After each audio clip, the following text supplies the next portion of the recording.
Devuelve el coche. Ahora, susurró mi esposo Ricardo con una urgencia que heló mi sangre. Era una tarde de agosto en la Ciudad de México, el sol caía a plomo sobre el asfalto hirviendo, pero el escalofrío que sentí no era por el calor. Era por el tono de Ricardo, un hombre que rara vez perdía la calma.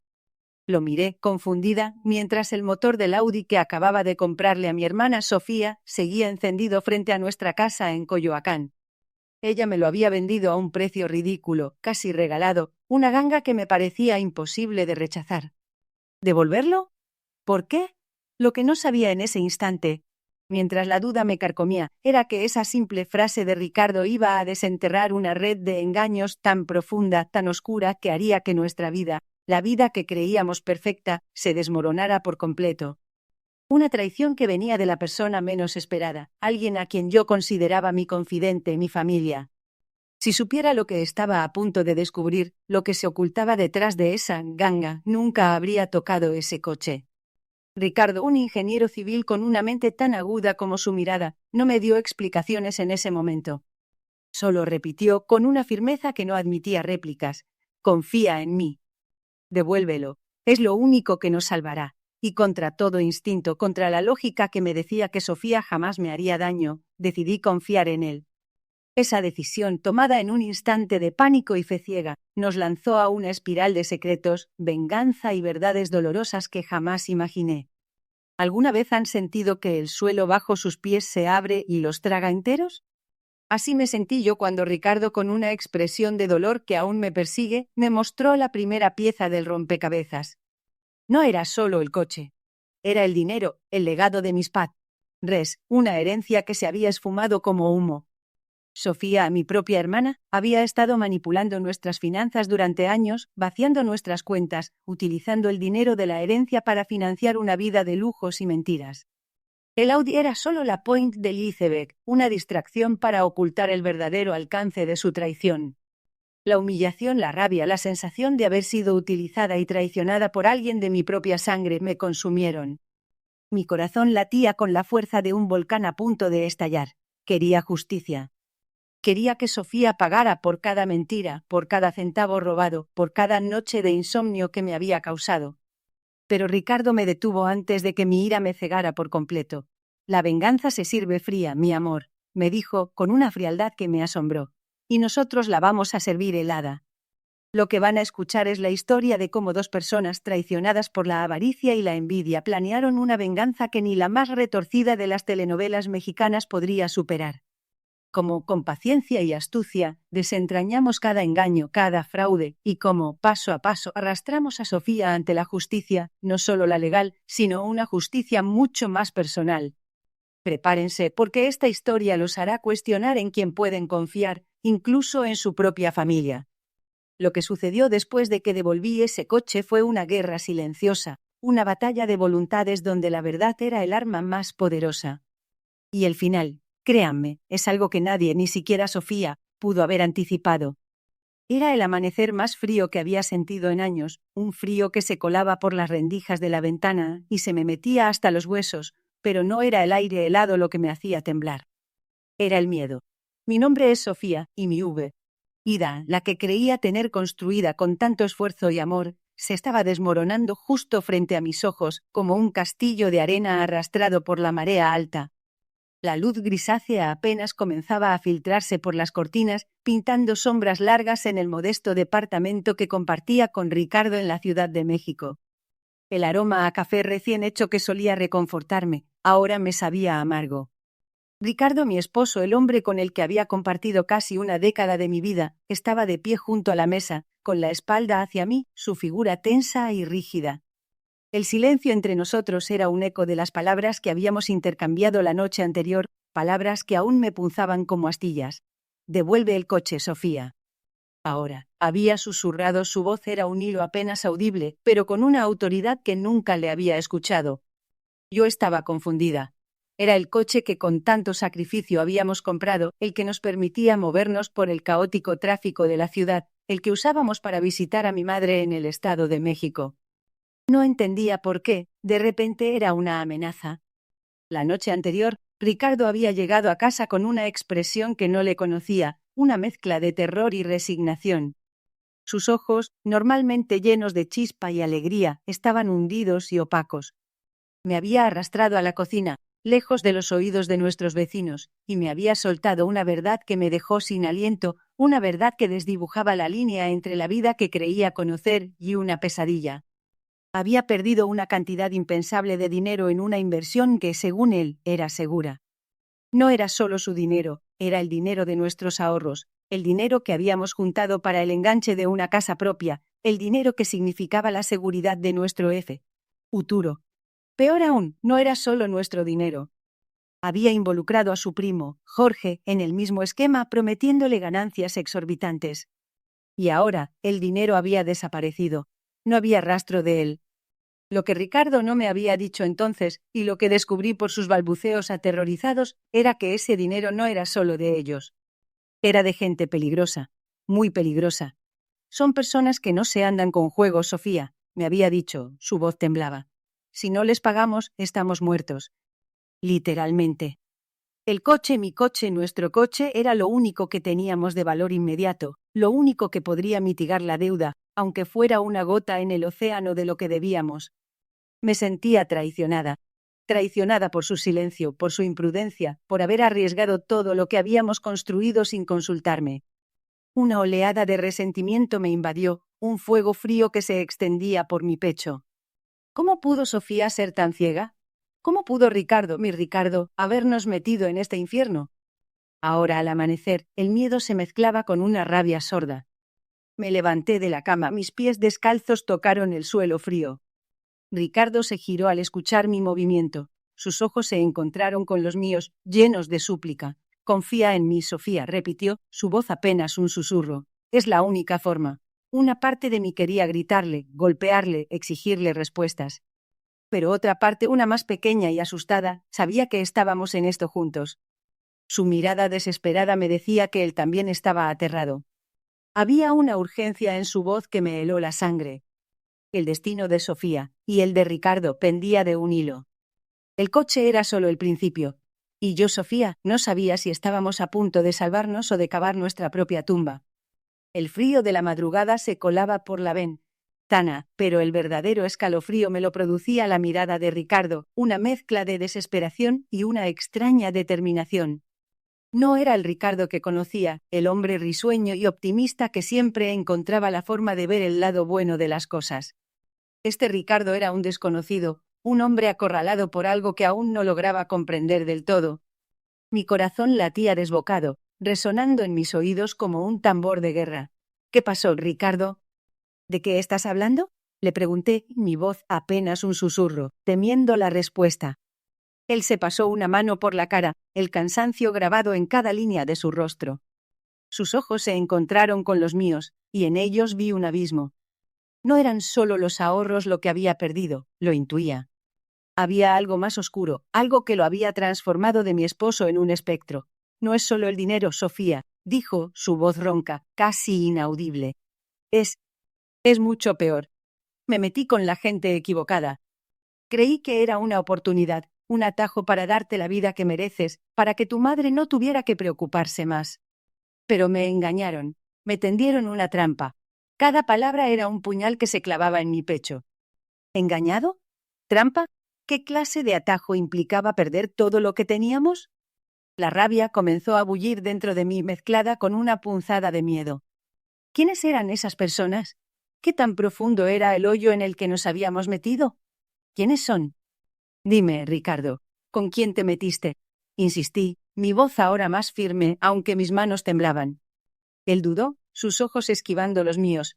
Parecía debatir consigo mismo si debía o no revelarme la verdad completa. La tensión en la habitación era casi palpable, una nube densa y opresiva. Finalmente, suspiró, un sonido que venía de lo más profundo de su ser.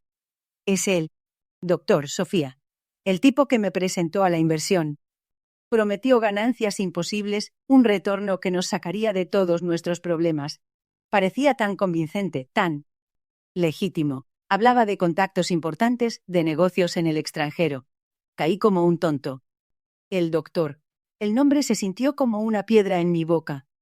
No era la primera vez que escuchaba de estafadores así en la Ciudad de México, tipos con aires de grandeza y promesas vacías que se aprovechaban de la desesperación de la gente.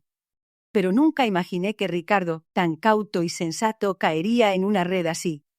La decepción me invadió, un sabor amargo que eclipsaba incluso el miedo. ¿Y el coche, Ricardo? ¿Por qué tengo que devolver el coche?, pregunté, volviendo al punto inicial.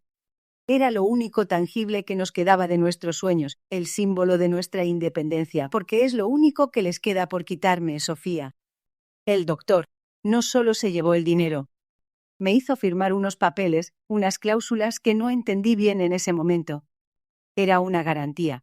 Si no pagaba a tiempo, podían tomar mis bienes. Y el coche, a pesar de estar a tu nombre, lo tienen registrado como parte de la garantía de mi inversión. Su voz se quebró al final, la vergüenza y la impotencia evidentes. La revelación me golpeó como un mazazo. No solo éramos pobres de nuevo, éramos deudores de gente peligrosa. Mi mente corrió a mi madre, a su pequeña casa en el Estado de México.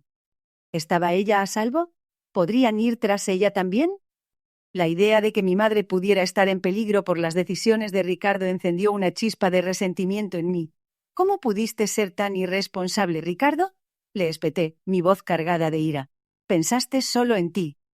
¿No pensaste en las consecuencias? ¿En nosotros? ¿En mi madre? Las palabras salieron sin filtro, el dolor transformándose en reproche. Él se encogió, como si mis palabras fueran golpes físicos. Lo siento, Sofía. Creí que hacía lo correcto. Creí que te estaba protegiendo de la preocupación. Quería darte todo. Su disculpa sonó hueca en ese momento. El resentimiento se asentó en mi pecho, pesado y frío.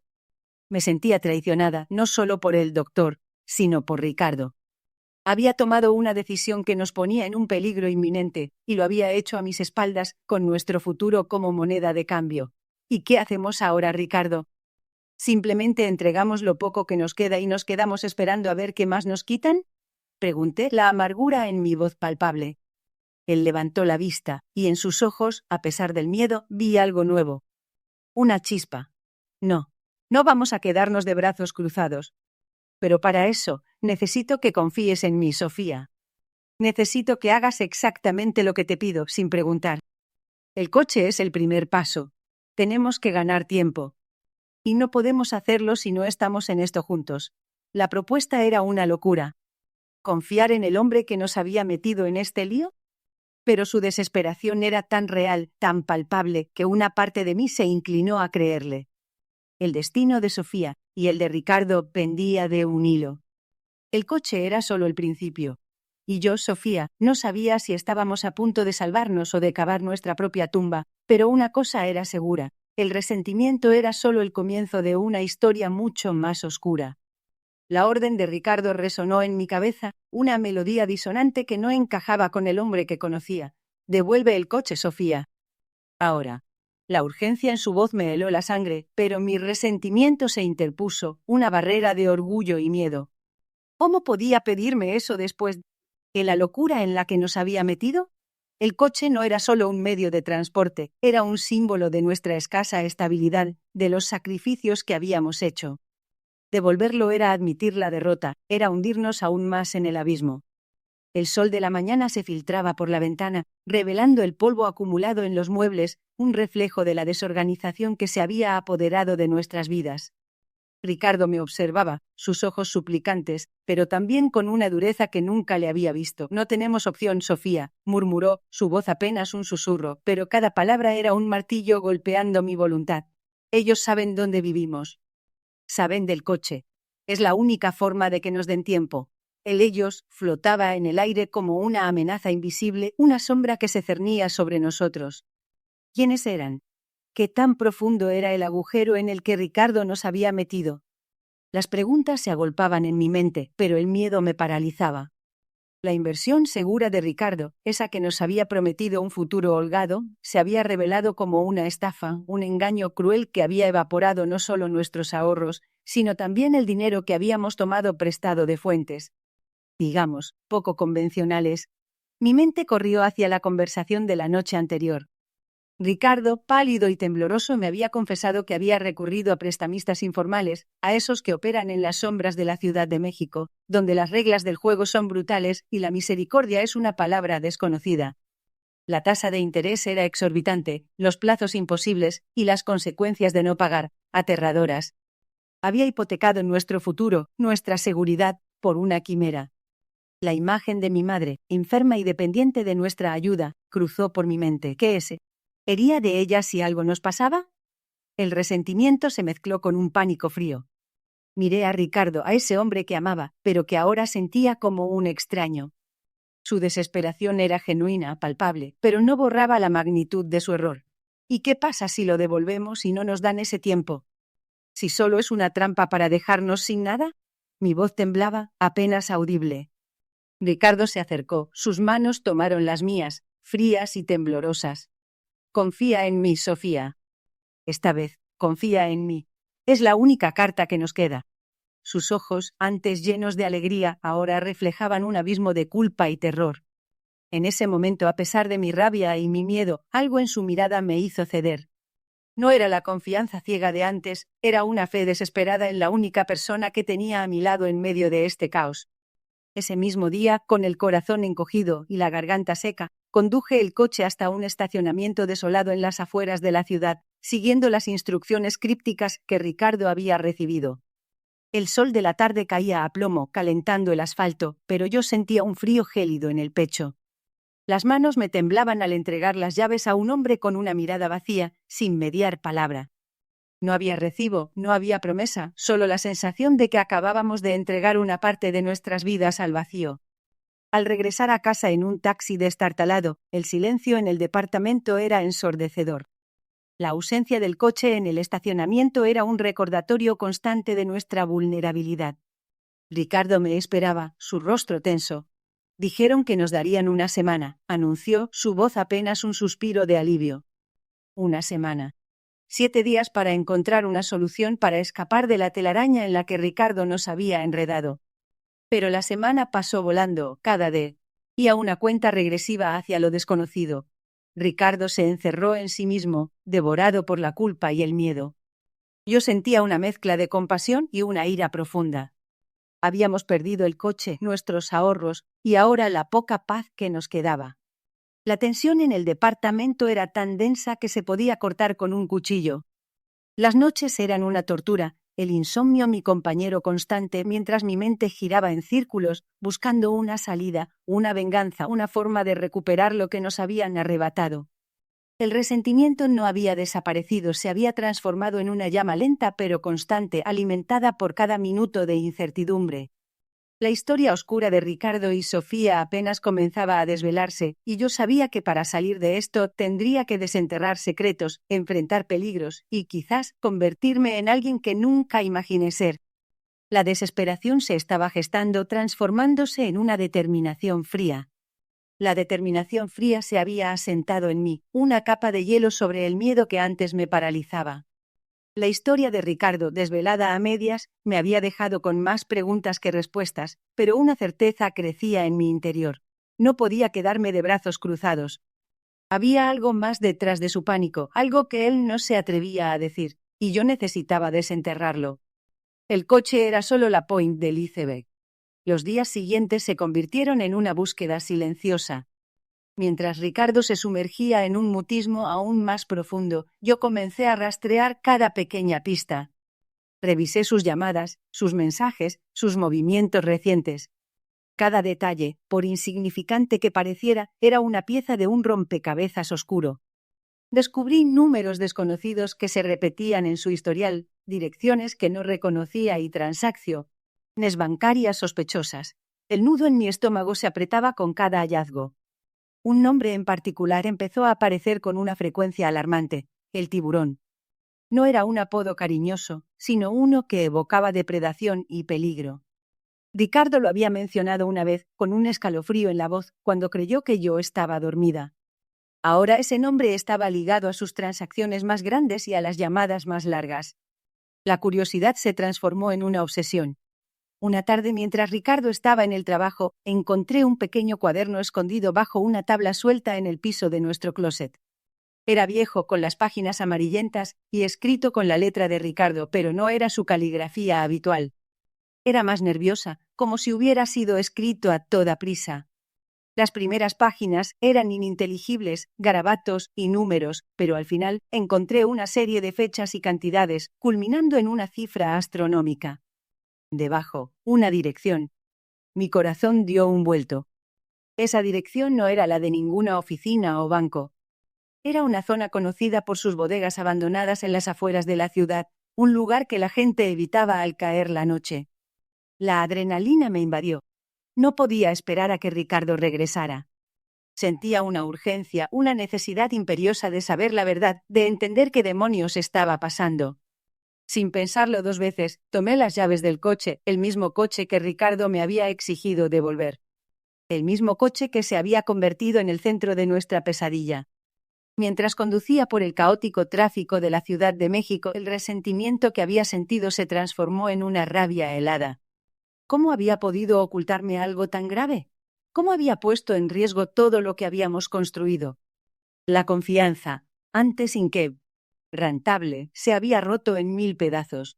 Llegué a la dirección justo cuando el sol comenzaba a ponerse, tiñendo el cielo de tonos anaranjados y morados.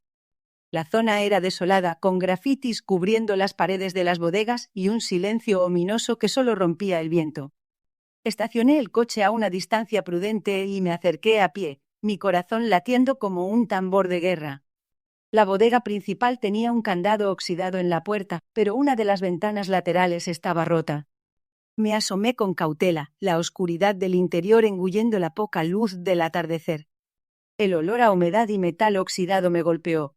No había nada a primera vista, solo sombras y polvo. De repente, escuché voces. Eran bajas, guturales, y venían del fondo de la bodega. Mi cuerpo se tensó. Me pegué a la pared, intentando escuchar. No podía distinguir las palabras, pero el tono era amenazante, cargado de ira. Me asomé un poco más, mi respiración superficial, y entonces lo vi. A Ricardo. Estaba arrodillado en el suelo, con las manos atadas a la espalda, y frente a él, un hombre corpulento con una cicatriz cruzándole la cara, el tiburón. La escena me golpeó como un puñetazo en el estómago. No era una inversión fallida. Era algo mucho, mucho peor. La traición, la mentira, la desesperación de Ricardo. Todo cobró un sentido brutal. Mi esposo no había perdido el dinero, se lo habían robado o peor, lo había perdido en algo mucho más turbio que una simple apuesta.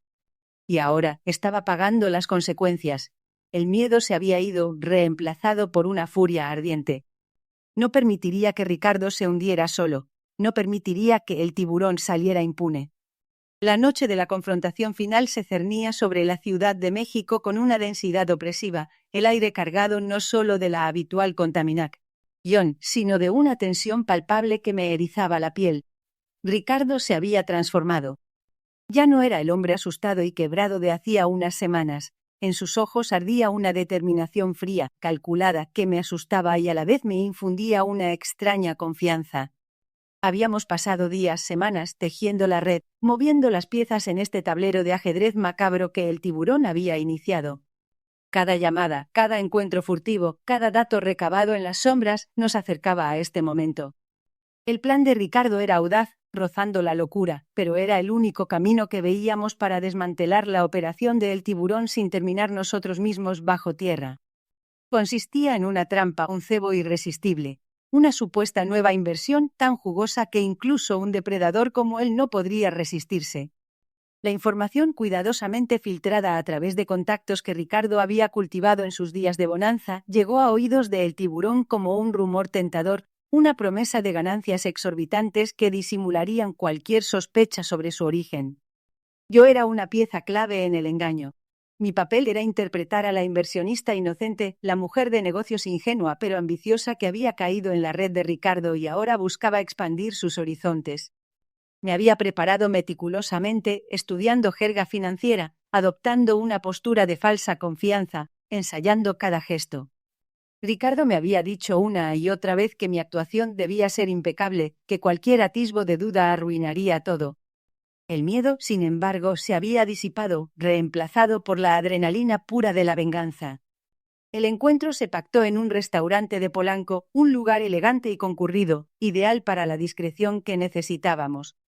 El tiburón, con su sonrisa depredadora y sus ojos fríos, llegó puntual. Lo acompañaban dos hombres corpulentos, sombras silenciosas que se ubicaron estratégicamente para vigilar las entradas.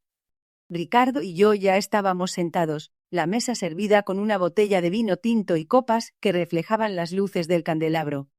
Mi corazón latía desbocado, un tamborileo sordo que solo yo podía escuchar. La conversación comenzó con banalidades, una danza de apariencias. El tiburón, con su voz untuosa, intentaba sondear mi supuesto interés, mi nivel de conocimiento. Yo respondía con la mezcla justa de entusiasmo y desconocimiento, dejando que Ricardo interviniera con los detalles técnicos, con cifras inventadas pero convincentes. La tensión en el aire era casi insoportable.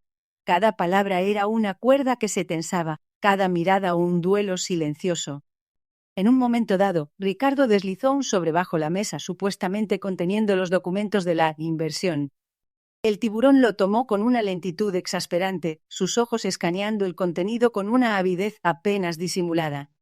Fue entonces cuando Ricardo, con una voz que no denotaba ni un ápice de nerviosismo, soltó la frase clave, la señal que habíamos ensayado un centenar de veces. Espero que esta vez la inversión sea tan segura como la del coche, ¿verdad, tiburón? La sonrisa del tiburón se desvaneció, reemplazada por una mueca de sorpresa. Sus ojos, antes fríos, se encendieron con una chispa de reconocimiento de furia contenida. Los hombres que lo acompañaban dieron un paso adelante, tensos, listos para actuar. Pero Ricardo no les dio tiempo. Con un movimiento rápido y preciso activó el dispositivo que tenía oculto en su mano. Una pantalla de vídeo en un pilar cercano, que hasta ese momento había mostrado un partido de fútbol, cambió abruptamente. En la pantalla apareció una grabación clara y nítida. Era el tiburón, en una conversación con uno de sus secuaces, detallando cómo había estafado a Ricardo, cómo había manipulado las cifras, cómo se había apoderado de su dinero y de nuestros ahorros. La voz del tiburón, amplificada por el sistema de sonido del restaurante, llenó el espacio. Los comensales, al principio curiosos, comenzaron a escuchar con atención. El rostro del tiburón se contrajo en una máscara de incredulidad y rabia. Se levantó de golpe, volcando la copa de vino que se derramó como sangre sobre el mantel blanco. «Apaga eso, maldita sea», rugió, pero era demasiado tarde. La grabación continuó, implacable, revelando cada detalle de su operación, cada nombre, cada transacción ilícita. La gente alrededor comenzó a murmurar, a sacar sus teléfonos para grabar. El tiburón, acorralado, se vio expuesto ante todos. Sus guardias intentaron intervenir, pero la multitud ya los rodeaba con miradas de desprecio y asombro. La justicia, esa palabra que había sonado tan lejana, tan inalcanzable, se estaba materializando frente a mis ojos, en medio de un elegante restaurante de Polanco. La venganza de Ricardo no era solo para él, era para todos los que el tiburón había pisoteado. La sala se había convertido en un torbellino de gritos y empujones. El tiburón, con su camisa de seda hecha jirones y la cara lívida, intentaba zafarse de la gente que lo rodeaba, pero cada intento solo lo hundía más en su propia miseria. Los meseros, los comensales, incluso los que antes lo adulaban, ahora lo veían con una mezcla de asco y satisfacción. No había un solo rincón donde pudiera esconderse de la verdad que Ricardo había desenterrado y puesto al descubierto. Yo, Sofía, sentía el corazón latiéndome en las sienes, una mezcla extraña de euforia y un frío escalofrío. La venganza, tan dulce en la boca, tenía un regusto amargo. Ricardo no me miraba, su atención estaba fija en el tiburón, una intensidad en sus ojos que nunca le había visto. No era odio, era algo más profundo, una liberación. Había cargado con el peso de esta misión por tanto tiempo que ahora, al verla materializada, parecía flotar. La policía llegó en cuestión de minutos, alertada por el caos. Los agentes, con sus uniformes impolutos, se abrieron paso entre la multitud. El tiburón, al verlos, intentó recuperar su compostura, su falsa dignidad, pero era inútil. Las pruebas que Ricardo había reunido eran irrefutables. Transferencias bancarias, grabaciones, testimonios de otros estafados que al ver la valentía de Ricardo habían encontrado su propia voz. Uno a uno, los hilos de su imperio de mentiras se deshilachaban. Ricardo entregó los documentos a los agentes con una calma sorprendente. Su voz era firme, clara, desprovista de cualquier emoción que no fuera la de la justicia. Mientras el tiburón era esposado, sus ojos se cruzaron con los de Ricardo. No hubo palabras, solo una mirada cargada de un entendimiento tácito. El juego había terminado. El tiburón, el depredador, se había convertido en la presa. Salimos del restaurante no por la puerta principal, sino por una lateral, evitando a la prensa que ya se agolpaba en la entrada. El aire de la Ciudad de México, que antes me parecía opresivo, ahora se sentía fresco o purificador. Ricardo caminaba a mi lado en silencio, pero su postura era diferente. Ya no llevaba el peso del mundo sobre sus hombros. La luz de la luna bañaba las calles de Polanco, y por primera vez en mucho tiempo no sentía el frío en los huesos. Llegamos a casa, el pequeño departamento que había sido testigo de nuestras noches de miedo y desesperación. Ricardo se sentó en el sofá agotado, pero una leve sonrisa comenzaba a asomarse en sus labios. Me senté a su lado, y por primera vez en días, sentí que podía respirar. Lo hicimos, Sofía, susurró, su voz ronca por la emoción contenida. Lo hicimos. No era solo la caída del tiburón lo que habíamos logrado. Era la recuperación de nuestra dignidad, de nuestra paz. El coche, ese símbolo de nuestra caída, ahora representaba el inicio de una nueva etapa. Lo habíamos devuelto, sí, pero no por miedo, sino por estrategia. Habíamos sacrificado una pequeña parte para recuperar todo. Los días siguientes fueron un torbellino de declaraciones, trámites legales y la lenta reconstrucción de nuestra vida. Las noticias hablaban del caso Tiburón, y mi Ricardo, era el héroe anónimo que había desenmascarado al estafador. No buscábamos fama, solo justicia, y la habíamos encontrado. El dinero, aunque no todo, comenzó a recuperarse gracias a las acciones legales. Lo más importante, sin embargo, no fue la recuperación financiera, sino la emocional. La confianza que se había roto entre nosotros, la que había sido puesta a prueba hasta el límite, se reconstruía ladrillo a ladrillo. Aprendimos que la verdadera riqueza no estaba en las posesiones, sino en la solidez de nuestros lazos, en la capacidad de confiar el uno en el otro incluso cuando todo parecía perdido. Unas semanas después, Ricardo y yo estábamos sentados en un café en Coyoacán, el sol de la tarde filtrándose entre los árboles. No hablábamos del pasado, sino del futuro. Planes, sueños, la posibilidad de un nuevo comienzo. La cicatriz de lo vivido estaría siempre ahí, un recordatorio de lo que superamos, pero ya no dolía. Era una lección. Ricardo me tomó la mano, sus ojos brillando en una esperanza renovada. Sofía, dijo, gracias por confiar en mí. Le sonreí, sintiendo una calidez que me inundaba el pecho. Siempre, Ricardo, le respondí. Siempre. La venganza había cumplido su propósito. Pero la verdadera victoria no fue la caída de un hombre, sino el renacimiento de una pareja más fuerte, más unida, y con la certeza de que juntos podíamos enfrentar cualquier tormenta. La camioneta se detuvo bruscamente. El silencio que siguió fue ensordecedor, roto solo por el latido frenético de mi propio corazón. Miré a mi esposa, su rostro pálido bajo la tenue luz del tablero, pero sus ojos brillaban con una determinación que nunca antes le había visto. Devuelve el coche, Ricardo. Ahora, susurró, su voz apenas un hilo, pero con la fuerza de un volcán a punto de erupcionar. Esa frase, esas 5 palabras, se clavaron en mi alma. Había estado tan ciego, tan consumido por la sed de venganza, que no había visto el abismo al que nos arrastraba. La traición de mi socio, Carlos, había sido un golpe devastador. No solo se había robado años de trabajo y sacrificio, sino que había pisoteado nuestra confianza, nuestra amistad, nuestra historia. La rabia me había cegado, transformándome en una sombra de lo que era. Cada día la obsesión por hacerlo pagar crecía, alimentando un fuego oscuro en mi interior. Había planeado cada detalle, cada movimiento, convencido de que solo así encontraría paz. Pero la paz que buscaba era una ilusión, un espejismo en medio del desierto de mi ira. Con un nudo en la garganta apagué el motor. El plan de desenmascarar a Carlos en público, de exponer su podredumbre ante todos, se desvaneció como humo. Mi esposa tenía razón. Este no era yo. Yo no era un vengador, un justiciero oscuro. Era un padre, un esposo, un hombre que había construido su vida con honestidad y trabajo duro. La mirada de decepción en los ojos de mi hija, que había visto en los últimos días, me había dolido más que cualquier pérdida material. Ella no merecía ver a su padre convertirse en un monstruo. Salimos de la camioneta. El aire fresco de la noche me golpeó el rostro como una bofetada de realidad. Caminamos en silencio hacia la casa de Carlos.